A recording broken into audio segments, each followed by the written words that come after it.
Russia's most modern tank, the T-90M, has improved armor compared to Russia's previous tanks, the T-80 and the T-72. But as FPV drones can strike less armored section of the tank, even a single FPV drone can take out Russia's most modern tank. But while a strike from the top back section of the tank has a higher degree to destroy or immobilize the tank, this can be the result from an attack on the tank's most armored section as well, as even this section has weak spots.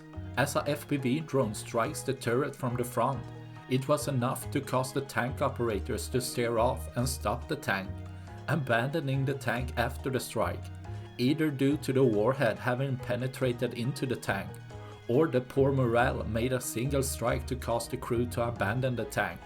The result either way is a damaged abandoned tank that can easily be targeted by Ukraine's drone army to completely destroy the tank, leaving one less of Russia's most modern tank for tomorrow. That's all I had for this video. Please like and subscribe for more. Thanks for watching. Bye.